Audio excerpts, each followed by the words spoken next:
I want to suggest sometimes the sacrifices are difficult. And so like when I share with most folks, many folks, how I was out there in the world, you know, from I joined the military at 17 and my life was just crazy and chaotic. I was having fun, but I was like buzzed every day. I was in clubs 7 nights a week. That was simply my lifestyle. It was just out there. It was destructive, but I was single. And that was just my continuous lifestyle for those years. So I was with NCR Corporation, you know, after I got out of the military, and I'd been there for about 5 or 6 years when I had this revelation, this epiphany that this was not the life I wanted to live. Because I was just a single guy, just working, coming home every night, getting a buzz. My car was halfway broken down. I, you know, lived in a little townhouse, and I was fine for surviving. But I wasn't progressing. And I didn't even see that at the time because I was fine. I got to come home, get my buzz, and then go to sleep, wake up, go to work again, and just keep repeating the process over and over. But then now, you know, I've built so much onto that. It's amazing. And married, with kids, with a fabulous home, with rental property, with cars, with a great job, and saving and investing, and all this stuff. All this stuff was built upon that change that I made at age 28 when I had this epiphany, this revelation that this was no longer the person I wanted to be. Okay, but the sad part is, man, it's kind of sad, is that I had a best friend from like the 8th grade, my best friend in the world.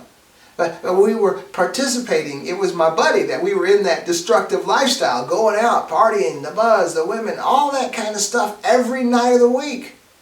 But when I came to that place, that change in my life, you know, my friend, my best friend who had been friends all my life, he was part of that destructive atmosphere that I was dwelling in. So I had to cut ties. And it wasn't easy. And I say, to this day, he's still, you know, to me, my best friend till life. But our function, our relationship was not conducive to the person that I saw that I was. That party lifestyle just wasn't me anymore. And so this is my best friend. I've only seen him like 3 times in the past 35 years.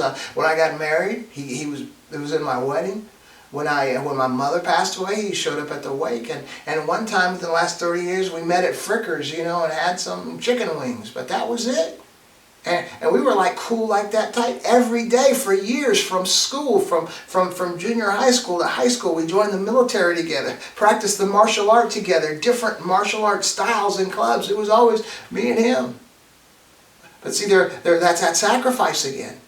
There's nothing of value that isn't going to cost you. Either it's going to cost you time and effort, or it's going to cost you the sacrifice of ties that you're very comfortable with. But I can tell you this, that all that I am today, all that I've built from this, all that I've garnered, you know, in my life over these years would have never happened had I maintained that lifestyle. I would have still been in that little townhouse, getting that buzz every day, going to work, going out, and that would have been my life still. I'm telling you, you feel like you're in a holding pattern? Feel like you're not going anywhere? You need to look at yourself, you know, very, very critically and challenge yourself. And see, this is the difficult part, even with these little how-to programs that I'm putting out, because it's good when you hear a how-to that you can apply to somebody that you've been given advice to, but how do you take the how-to when it's directed at you? And there's nothing here meant to harm.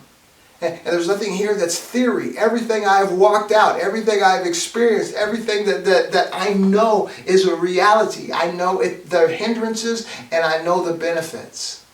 That's what I'm sharing with you right now. There is no value. There's nothing that is of any value that is not going to cost you something. So don't have your feelings out there on the shoulder, you know. Don't be ready to get hurt. Be ready to recognize, well, why am I still in this? And maybe this how-to is why. And so that's what I'm sharing with you now. Whatever situation you're in, whatever you desire, if it's desiring something that you haven't acquired, all that you have acquired is based on who you are and the decisions you've made. So if there's something that you desire that's outside of what you've acquired based on you, then there has to be a change. There has to be a challenge.